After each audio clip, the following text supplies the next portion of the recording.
আসসালামু আলাইকুম প্রিয় বন্ধুরা, সবাই কেমন আছেন? আশা করি সবাই ভালো আছেন। আল্লাহর অশেষ রহমতে আমরাও ভালো আছি। চলে আসলাম মুস্কান ফ্যামিলি থেকে আরও একটা নতুন ভিডিও নিয়ে। আর আজকের ভিডিওটা স্টার্ট করলাম নাস্তা বানানো থেকে। যেহেতু ঘুম থেকে উঠি ফ্রেশ হয়ে নাস্তা বানাতে হয়, কারণ আমার বাচ্চাদের হলো মর্নিং ক্লাস, তাই সকাল সকাল এই কাজগুলো করতেই হয়। আর এই তো আমি আজকে নাস্তা বানিয়ে বাচ্চাদেরকে নিয়ে স্কুলে গেলাম। বাচ্চাদেরকে স্কুলে রেখে আবার আমার হাজব্যান্ড আর আমি মাছ বাজারে চলে গেলাম, কারণ এই ভিডিওটা কিন্তু আমার ঈদের আগের ভিডিও। ওই যে আপনাদের কাছে বললাম আমার বোন আসছিল। আমার আপু তো বাংলাদেশে হঠাৎ করে এসেছে, আমরাও জানি না। আমাদেরকে তো বলতেছে একবার আসবে একবার আসবে না, কিন্তু হঠাৎ করে ওনারা টিকিট কেটে ফেললো। রাতও কথা হয়েছে, তখনও টিকিট মনে হয় পায় নাই, তার জন্য বলতে পারে নাই। সকালবেলা হঠাৎ করে কল দিয়ে বলতেছে উনি প্লেনে টিকিট রাতে পেয়েছে, তখন আমরা ঘুমিয়েছিলাম। এই আর কি হলো অবস্থা। তখন আমরা আবার তাড়াহুড়া করে বাজার করতে চলে এসেছি। আজকে বোনের পছন্দ মতো বাজার করব, যেহেতু অনেক দিন পর বাংলাদেশে আসতেছে।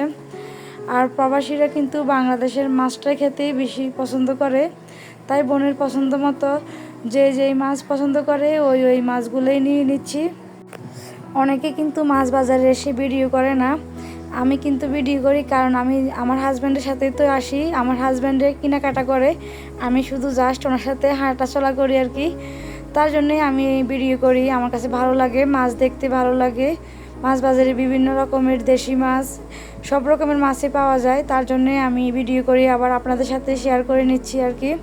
এই মাছগুলো তো দেখতে আমার বেশি ভালো লাগে, যেগুলো দেশি মাছ, নদীর মাছ, ওইগুলো আমার খেতেও ভালো লাগে, দেখতেও ভালো লাগে। এই দোকান থেকে আমরা অনেকগুলোই মাছ কিনেছি, দেশি মাছ, দেশি বেলে মাছ, পুঁটি মাছ, কেকসি মাছ, আরও কী মাছ জানি নিয়েছিল। মাছ বাজারের মাছগুলো দেখতে যতটা সুন্দর লাগে, কিন্তু যখন হাঁটাচলা করি তখন কিন্তু আরও বেশি খারাপ লাগে। এই তো বাজার করে বাসায় চলে আসলাম, আর আমরা কী মাছ কিনেছি সেটাও শেয়ার করে নিচ্ছি।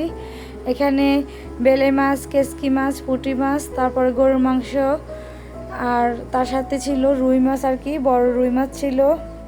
রুই মাছ কিন্তু আগেরই ফ্রিজে ছিল, কিন্তু আপু আসবে এই মাছটা তাজা ছিল, একদম লাফানো মাছ ছিল, বড় দেখে আমার হাজব্যান্ড তারপর আবার এই মাছটাও নিয়ে নিয়েছে। আর এই তো আমি রান্না বান্না বসিয়ে দিয়েছি। আর বাজার করার আগে তো বাচ্চাদেরকে স্কুলে রেখে আসলাম, তার ভিতরে আবার আমার হাজব্যান্ড গিয়ে নিয়ে এসেছে, আমি আর যাই নাই। আমার যেহেতু আজকে কাজ বেশি, তার জন্য আর আমি যাই নাই। আমি একদিকে ঘর গুছাচ্ছি আর একদিকে রান্নাবান্না বসাচ্ছি। আমার যে কাজের আন্টি উনিও আমাকে অনেক হেল্প করেছে। ওই দিন না বাসায় এত বেশি কাজ ছিল, আমাদের দুইজনের অবস্থাই খারাপ হয়ে গেছে। তার ভিতরের মনটা তো অনেক বেশি ভালো ছিল, কারণ আপু আসতেছে। আর আমার আপু কিন্তু ইমার্জেন্সি কাজে আসতেছে, উনি বাচ্চা কাচ্চা কাউকে নিয়ে আসতেছে না, আমার বোনের হাজব্যান্ডও আসে না। ওনাদের একটা ইমার্জেন্সি কাজ ছিল, ওনারা কুমিল্লাতে আরও একটা জমি কিনেছে, সেজন্যে আর কি আপু এসেছে। উনি আমাদের সাথে 13 দিন ছিল, তারপর আবার উনি চলে গেছে। ওই 13 দিন কিন্তু আমি ঠিকঠাক মতো ভিডিও আপলোড দিতে পারি নাই ঈদের আগে আর কি, যখন আমার ভিডিওতে অনিয়ম ছিল। তার কারণ হলো আমার আপু যেহেতু দেশে ছিল, আমি আবার ওনার সাথে সাথে এখানে সেখানে গেছি, তার জন্যে আর কি ভিডিওগুলো আপলোড দিতে পারি নাই। আর আমি যে আজকে রান্নাবান্না করেছি সেগুলো সুন্দর মতো ভিডিওতে নিতে পারি নাই, এখান থেকে একটু ওইখান থেকে একটু নিয়ে তারপরে শেয়ার করলাম আর কি। যেহেতু ওই যে আন্টি কাজ করতে আছে, ওনাকেও সময় দিচ্ছি। ঘরের লাড়ালাড়ি করলে তো সব কিছু মিলিয়ে মাথা ঠিক থাকে না, ওইগুলো ভিডিও করতে পারি নাই। আন্টি যে কাপড়গুলো ধুয়ে ছাদে দিল, বিকেলবেলা এসেছি ছাদে কাপড় নেওয়ার জন্য আর কি। আর এসে দেখলাম এত সুন্দর মেঘ ধরেছে আকাশে, আর সবাই সবার ছাদ থেকে ভিডিও করতেছে। আমি পরে ইরফানকে পাঠালাম, বললাম যে আমার মোবাইলটা নিয়ে এসো, আমি একটু ভিডিও করি। আমরা কিন্তু সচরাচর ছাদে আসি না, কারণ ছাদের প্রয়োজন নেই আমাদের, আমাদের যে বারান্দা ওইখানেই কাপড় শুকাই ফেলি, আমরা যেহেতু মানুষ কম, মা মেয়ে তিনজনই তো।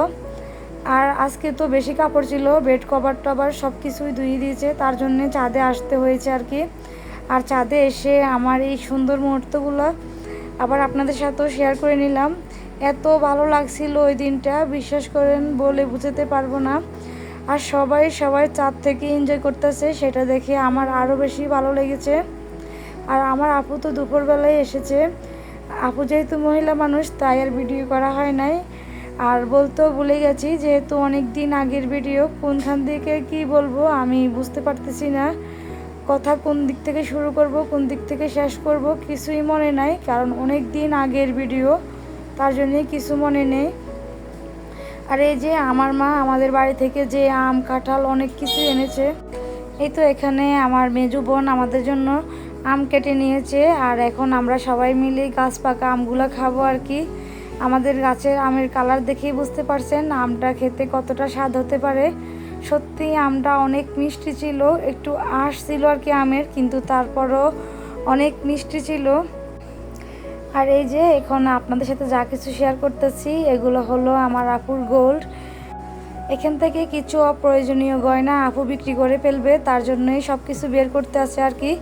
এই গয়নাগুলোর কিন্তু অনেক বয়স হয়েছে, এগুলো অনেক আগের গয়না, হয়তো তখন অনেক দাম কম ছিল যখন এই গয়নাগুলো কিনা হয়েছে আর কি।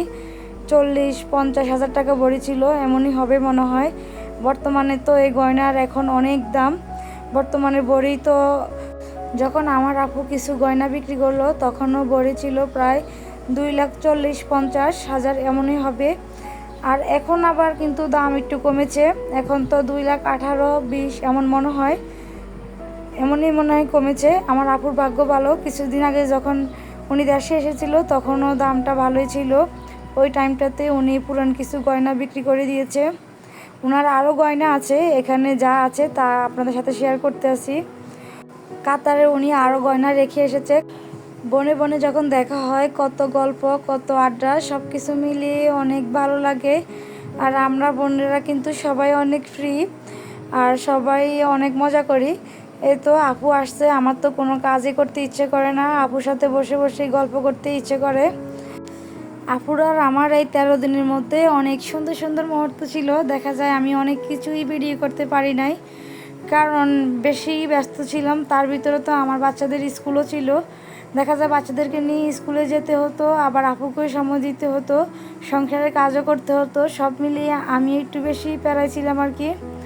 স্কুল থেকে আসলে কিন্তু আপুর দাওয়াত থাকতো, সব জায়গায় আবার আমাকে বাচ্চাদেরকে নিয়ে যেত। আপু যেহেতু বাচ্চা কাচ্চা কিছুই নিয়ে আসে নাই, সব জায়গায় আমাকে নিয়ে যেত। ওই সুন্দর মুহূর্তগুলো দেখা যায় আমার আর ভিডিও করা হয় নাই, কারণ আমার তো হলো সব অপরিচিত জায়গা। আপুর যতটা পরিচিত, আমার তো কেউই পরিচিত না।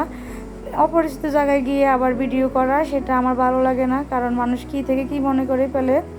তার জন্যই দেখা যায় অনেক জায়গায় গিয়ে আমি ভিডিও করতে পারি নাই। অনেক আনন্দ করেছি এবার দুই বোন মিলি। আপুর বাচ্চাদেরকেও অনেক মিস করেছি, কি করব, আপু যেহেতু বিশেষ প্রয়োজনে এসেছে, তার জন্যই তো বাচ্চাদেরকে আর আনতে পারে নাই। যদি ওদের বন্ধ হতো স্কুল তাহলে তো ওদেরকেও নিয়ে আসতো আর কি। বাচ্চাদের যেহেতু স্কুল খোলা আর সামনে ওদের এক্সাম, তার জন্যই ওদেরকে আর নিয়ে আসে নাই। আপু একাই এসেছে, আর আমরা সবাই মিলে অনেক আনন্দ করেছি। আর কিছু তো আছে আমাদের চেনা জানা জায়গা, ওইগুলো আবার ভিডিও করেছি, সময় করে করে আবার ওইগুলো আপনাদের সাথে শেয়ার করব।